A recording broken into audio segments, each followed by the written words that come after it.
Келіңіздер, бір сәтке кванттық физика туралы әңгімелейік. Енді біз білеміз, әлемдегі бәрі әртүрлі жиілікте тербелетін энергия. Сіздің ойларыңыз бен эмоцияларыңызды энергия. Олар сіздің физикалық денеңізден асып шығатын электромагниттік өрісті тудырады.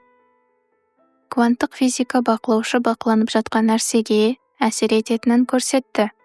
Сіздің санаңыз субатомдық деңгейде энергияның әрекетіне ықпал етеді.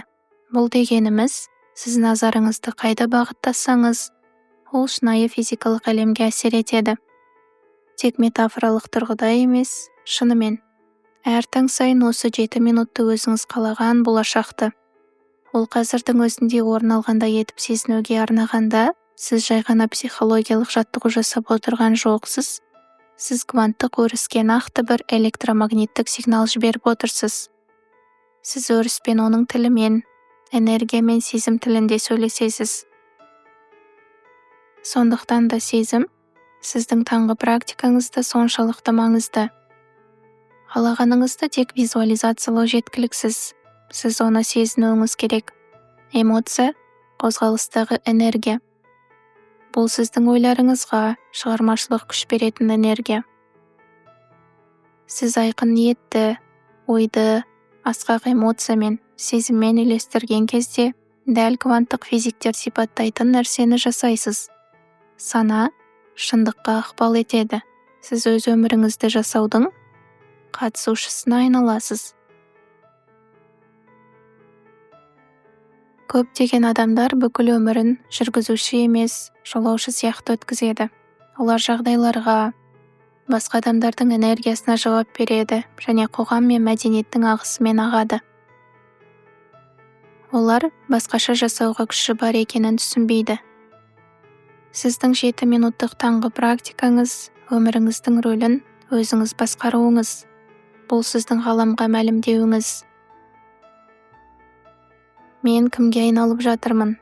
Мен не жасап жатырмын және бүгін мен қандай энергия таратып тұрмын? Енді мен сізге осы практиканы өміріңізге нақты қалай енгізуді көрсетейін.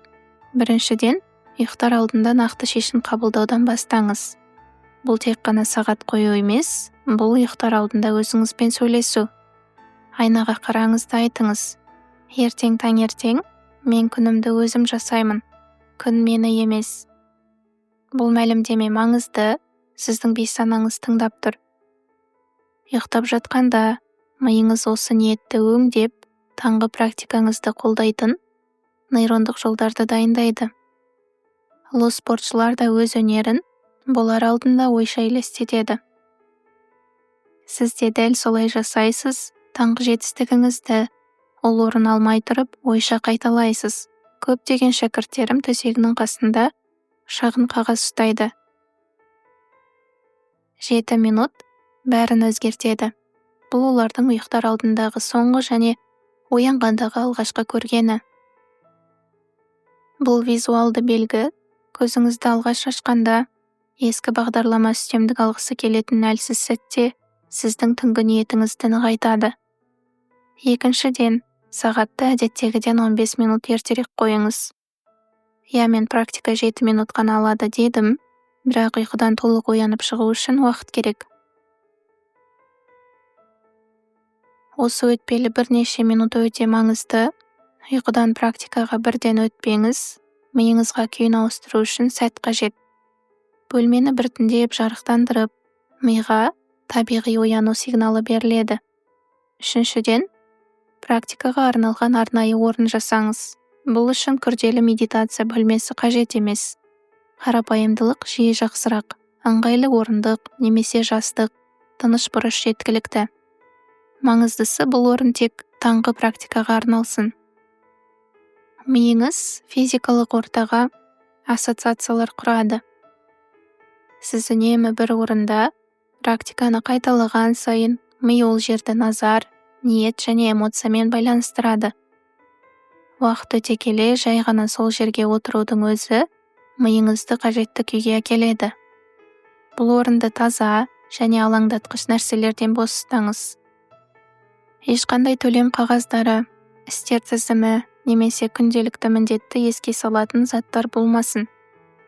Кей адамдар мәнді заттарды қояды, мысалы шам, ерекше тас, немесе жақсы эмоция сыйлайтын сурет. Міндетті емес, бірақ егер ол сізді жақсы, жоғары сезімдерге қосса, қолданыңыз. Төртіншіден, арнайы орныңызға күнделік қойыңыз. 7 минуттан кейін 60 секунд бөліп, тәжірибеңізді жазыңыз. Кез келген түсінік, эмоция немесе қарсылықты қағазға түсіріңіз. Денеңіздің қалай сезінгенін, қандай эмоциялар туындағанын және қандай бейнелер келгенін нақтылап жазыңыз. Бұл жазу қадамы міндетті емес, ол неврологиялық өзгерістердің шешуші бөлігі.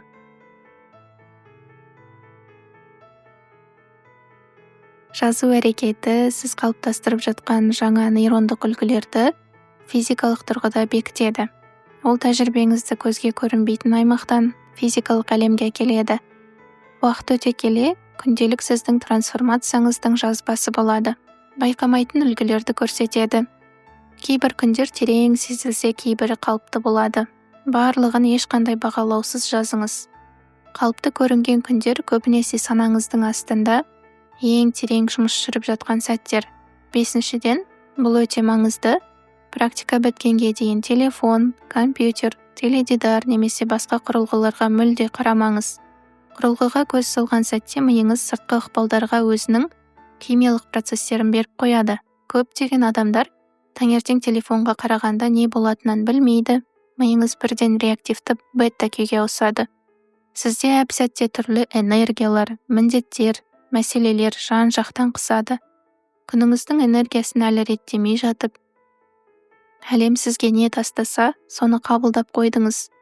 Телефонды басқа бөлмеге қалдырыңыз. Егер оны сағат ретінде қолдансаңыз, сағатты сөндірген соң дереу ұшу режимін қосыңыз. Немесе одан да жақсысы, бөлек сағат алыңыз. Өзіңізге шектеу қойыңыз. 7 минут біткенге дейін телефон, интернет, экран қолданбау. 6. Өзіңіздің әлсіздіктеріңізді ескеріп, тұрақтылық жүйесін құрыңыз. Егер бір күн өткізіп алсаңыз, ал бұл сөзсіз болады, оны толық бас тартуға сылтау етпеңіз. Бір күн өткізіп алу қателік, 2 күн қатарынан өткізіп алу жаңа әдеттің басталуы.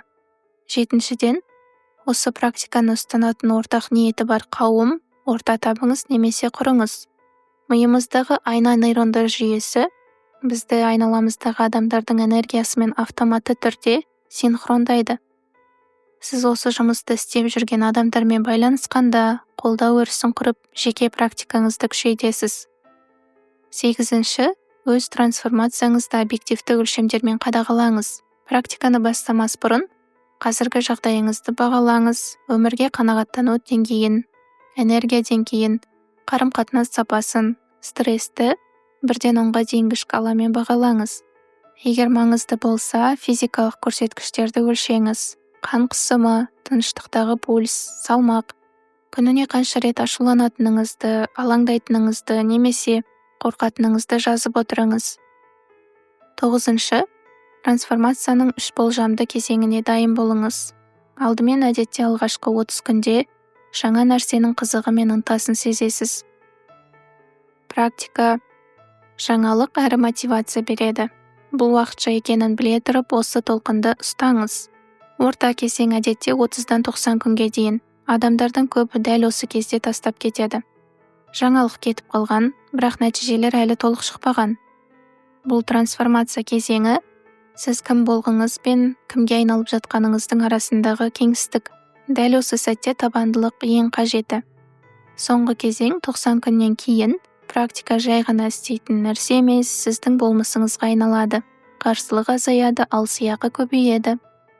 Нақты ғажайыптар осы кезде орын алады, бірақ аз ғана адамдар бұл кезеңге жетеді.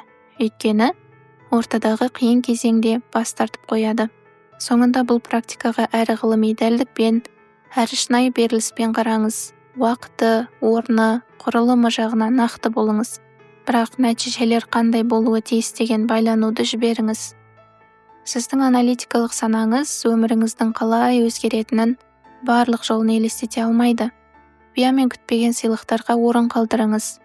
Есіңізде болсын, тұрақтылық қарқыннан маңызды.